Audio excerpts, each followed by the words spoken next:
kita mengamini bahwa surga di telapak kaki ibu, tapi ayah kita, bapak kita lah yang membangun jalan ke arah surga itu mungkin. Saya punya keyakinan itu dengan segala bentuk kerasnya dia gitu.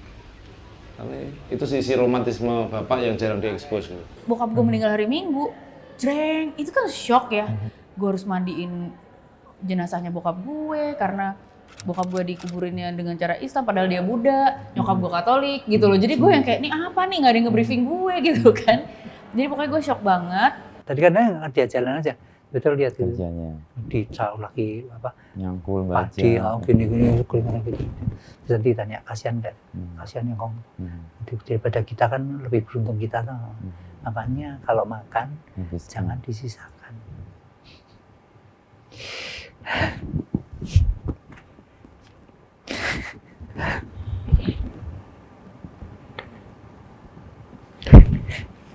Sorry ya Mas. Kita hanya bisa mengarahkan sebisa mungkin. Anak panahnya itu Iya. ikan busur. Tapi pada saat udah lepas panah itu kita let go. Gitu. Karena ada banyak faktor kan yang bikin panahnya belok. Banyak orang tua abis panahnya lepas, panahnya dipegangin, Mas. Iya, sampai anaknya ngerasa, ini gue udah gede. Ini kenapa saya sebagai panah pelan banget. Ibuku menikah muda, dia belajar sambil diprosesnya. Sampai hari ini dia masih bisa, dia tidak mengeras. Banyak orang dengan hidupnya yang pahit, menuanya mengeras. Itu aku juga belajar gimana cara tetap melunak di kondisi yang tidak baik-baik aja kan. Persis. Itu seni yang tinggi. Terus aku marah sama anakku. Marah dan semarah-marahnya. Ini kamu cengeng banget. Cari di situ. Kalau nggak ada, ayo kita beli. Nggak usah kayak gitu. Nggak usah cengeng gitu. Dan aku marah. Jadi ada banyak kemarahan yang tumpah di rumah. Gitu. Dan itu membekaskan di anak-anak.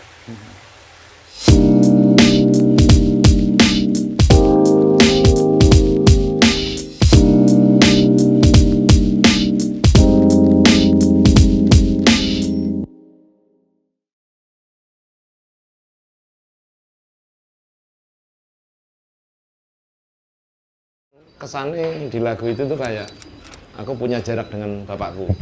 Cowok ya, Iya. laki-laki gitu. Tapi padahal bapakku profilnya sangat akrab banget. Akrab banget. Tapi aku yakin, nah setelah saya ngobrol dengan banyak orang, ternyata nggak semua bapak kayak gitu. Oke. Pasti ada bapak-bapak yang jaim, ada. Meskipun bapakku nggak seperti itu. Dan balik lagi, biasanya kan saya mewakili keresahan itu, bukan mewakili ya, saya mendengar itu terus menjadi bahan pemikiran, jadi gelisah.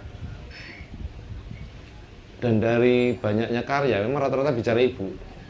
Yang aku tadi bilang soal, memang kita mengamini bahwa surga di telapak kaki ibu, tapi ayah kita, bapak kita lah yang membangun jalan ke arah surga itu mungkin. Saya punya keyakinan itu dengan segala bentuk kerasnya dia gitu. Tapi itu sisi romantisme bapak yang jarang diekspos gitu. Dia selalu, saya yakin Mas Inu juga Kelihatan tegar gitu ya. sering, iya, padahal pasti tanya ke istri, anaknya lagi apa atau apa gitu. Makhluk yang romantis dengan caranya sendiri. Saya pernah baca satu artikel gitu, kenapa Bapak itu tidak pernah mau menunjukkan rasa sakit dan sedihnya. Iya. Dan cara dia meninggal atau menyamarkan kesedihannya itu ketika hujan dia akan mensyukurinya. Iya. Dia akan keluar dan menangis bersama. Menangis. Untuk kamuflase kesedihan itu, Ya. tangisan itu. Selalu seperti itu, rata-rata. Nah, apa yang Mas Iksan tadi ceritakan di lagu-lagu itu kan semacam curhat ya. Curhat sebenarnya, curhat. Apa yang Mas Iksan rasakan lalu kemudian menjadi kegelisahan lalu disuarakan. Tapi itu kan proses yang panjang. Ya, Sampai Mas Iksan menemukan, keresahan ini nih yang harus saya suarakan. Apa yang biasanya? hingga suatu hari ya, aku punya anak. Dan waktu itu aku sadar bahwa, oh ternyata ketika aku punya anak, aku sangat cerewet ya. Aku yakin ibuku yang seringkali menghubungi aku, kamu lagi di mana, sudah makan apa belum, itu kurasa jangan-jangan bapakku yang menyuruh ibu Untuk bertanya. coba tanyain anakmu Ragil lagi di mana. Ternyata iya. Ternyata iya. Dan kurasa semua laki-laki punya hal yang sama, keresahan yang sama. Cuma tadi selalu malu dan jaim. Selalu malu dan jaim. Maka momen itu yang bikin romantis sekali bapakku.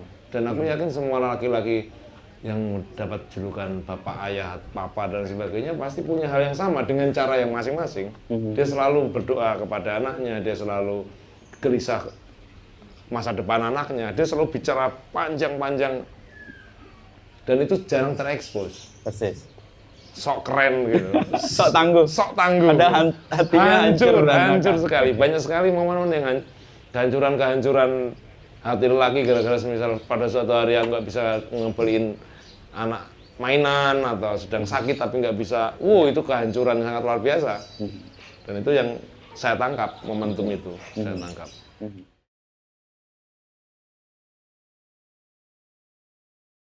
Tahun 95, Mei, tanggal 7 Mei itu, bokap meninggal. Bokap gue meninggal agak mendadak karena kita nggak ada yang tahu ternyata dia tuh pankreas dan livernya tuh udah komplikasi. Kenapa kita nggak ada yang tahu? Karena beliau hidup sendiri. Nyokap gue udah pisah. Gue tinggal sama nyokap. Nyokap gue di saat yang sama, di tahun yang sama, tahun 95 itu baru berangkat. Jadi bokap tuh meninggalnya hari Minggu, tanggal 7 itu, 7 Mei. Kalau nggak salah 7 Mei itu, 7 apa 5 Mei ya, 7 Mei. Tapi hari Minggu itu kan mundur berapa hari sebelumnya, which is hari Rabu.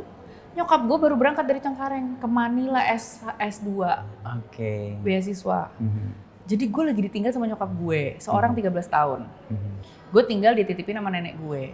Lagi mulai berkabung kehilangan seorang ibu yang gue deket banget gitu. Karena dia studi ya? Karena dia studi. Dan itu studinya juga bukan studi yang mewah yang bisa pulang balik seperti orang-orang yang punya uang gitu. Lu harus baru bisa pulang setelah kelar. Gitu loh. Jadi bokap gue meninggal hari Minggu, jreng, itu kan shock ya.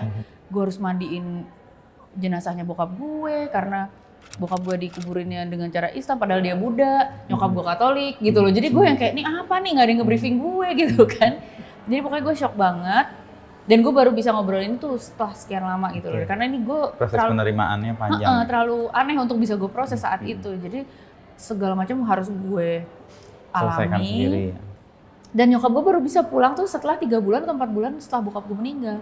Dan baru ada buat gue untuk memproses bersama sama gue, dan gue nggak berani proses itu sebelum nyokap gue pulang gitu loh, karena kan gue melihat dunia itu lewat kacamata nyokap gue gitu. Jadi itu tuh gue diem gitu loh, gue nggak bisa nangis gitu karena gue terlalu takut untuk memproses lah gitu loh. Dan itu terjadi 95, gue 13 tahun nih, gue belum jadi apa-apa, gue belum jadi gadis sampul.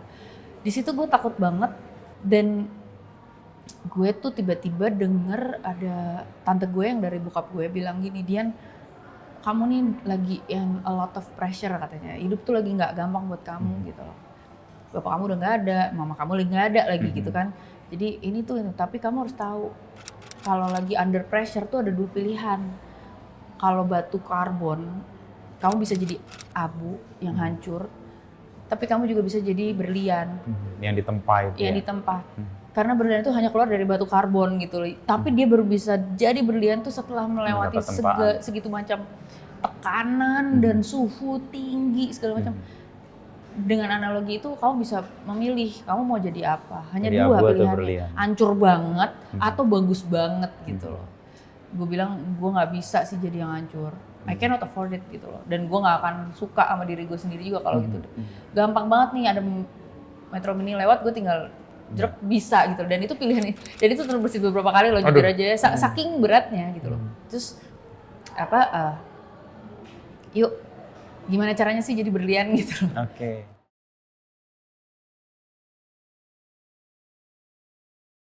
Langkong saya itu orang Chinese ya, senang budaya Jawa. Toprak tadi ya. Apa tadi? Wayang kulit. Iya. Beliau itu Konghucu, sering ngajak saya ke kelenteng. Jadi saya kan tahu filsafat Konghucu kan dari Hongkong saya. Itu kan semuanya baik, menasihati misalnya kalau makan itu jangan kecap ya. Kayak anjing. Gitu kakak saya, iya. Asal itu kayak anjing. Begitu, saya udah takut zaman dulu kan. Terus kalau makan itu jangan sampai sendok sama garpu itu kloneng gitu. nggak boleh. Jadi kalau udah makan, karena aku langsung diajak makan sama kakek. Wah, udah Tertib ya. tertib sekali.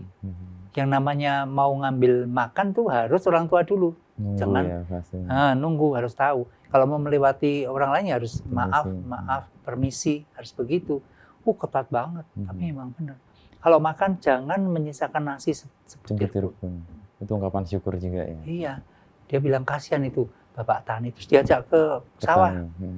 Diajak, tadi kan dia jalan aja, betul lihat itu. Kerjanya. Di sawah lagi Nyangkul baca. padi, gini-gini, gitu. Terus nanti tanya, kasihan nggak? Kasihan ya Kong. Daripada kita kan lebih beruntung kita tuh.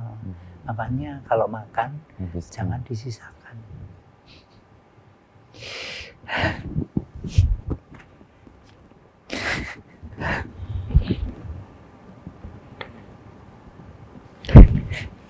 Sorry ya Mas. Aku harus cerita kakek. Engkong gitu.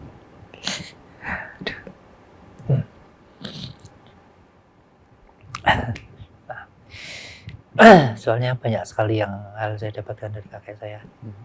Yang dulu waktu masih anak-anak ya sepertinya kok Nggak masuk. terlalu gitu. ngatur gitu ya.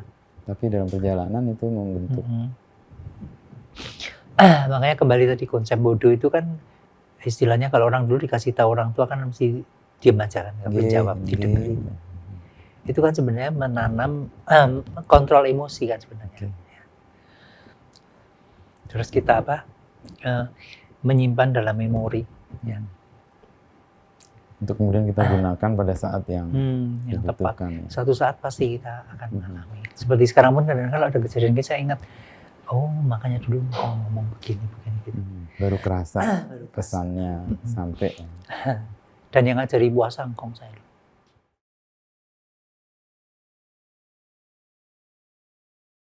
Ada suatu analogi yang menarik dari teks Stoa itu adalah seperti orang memanah, gitu ya.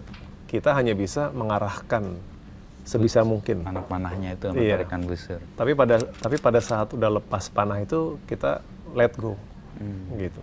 Karena ada banyak faktor kan yang bikin panahnya belok. Angin mungkin, perubahan angin atau begitu. Kita hanya bisa sampai sebatas menarik si busur itu sebaik mungkin, mengarahkannya. The moment panahnya lepas, itu kita lepaskan. Iya.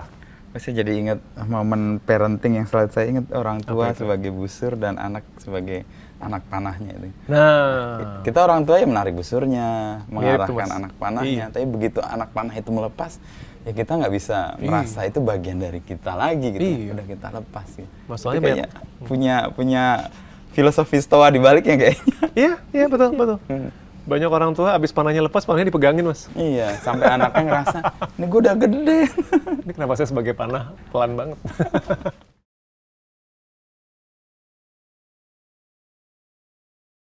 Proses pengenalan diri Cela ke Celanya sendiri itu siapa yang memandu atau pertemuan dengan peristiwa-peristiwa? Banyak, pasti mencontoh dari Bapak. Bapakku lulusan SMP. Tapi sampai hari ini dia jadi eksportir otomotif. Kayak aku jadi nggak ada alasan deh kayak untuk orang tuh mau bilang keterbatasan tuh nggak ada. Contohnya di aku untuk keterbatasan tuh bikin kita nggak kemana-mana. Bapakku, aku lihat ibuku menikah muda, dia belajar sambil diprosesnya.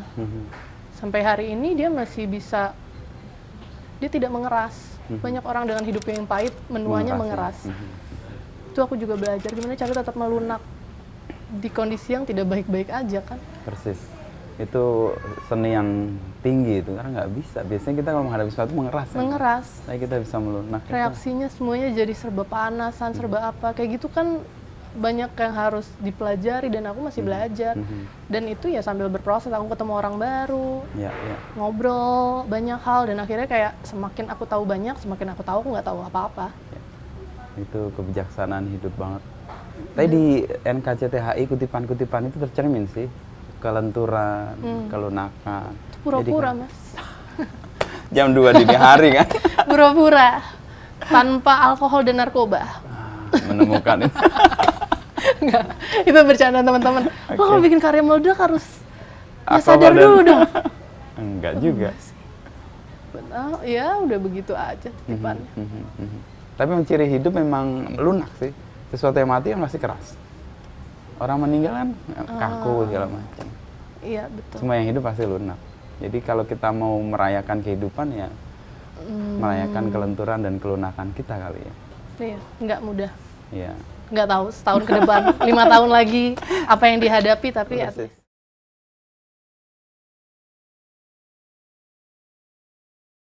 Dipukul jiwaku ketika aku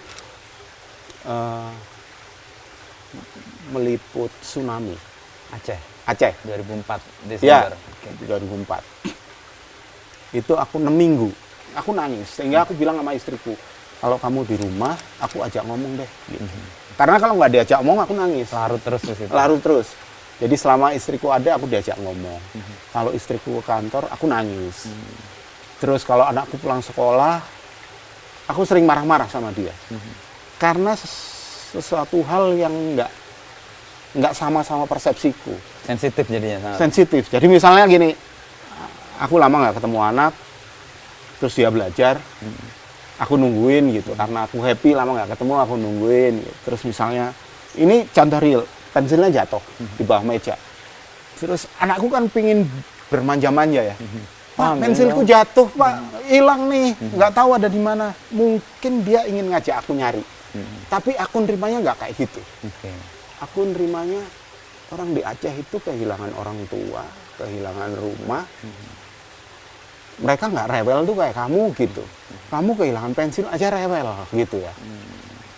Terus aku marah sama anakku. Marah dan semarah-marahnya. Ini kamu cengeng banget. Cari di situ. Kalau nggak ada, ayo kita beli. Nggak usah kayak gitu. Nggak usah cengeng gitu. Dan aku marah gitu. Tapi aku nggak sadar bahwa ini di rumah, bukan di sana. Tapi aku menempatkan ini di sana. Dan kemarahan itu berlanjut gitu. Sama istriku jadi suka marah juga. Karena sesuatu hal yang Kecil gitu. Kecil. Memicu. aku balik lagi ke sana. Kok orang di sana nggak apa-apa, kok kamu kayak gini aja rewel. Jadi sesuatu yang besar gitu. Naruh barang, naruh keset. Yang sebetulnya ya udahlah, ini kan istriku pingin bagus. Aku kok kaset masih bagus, kamu katanya udah jelek. Jadi ada banyak kemarahan yang tumpah di rumah gitu. Dan itu membekaskan di anak-anak.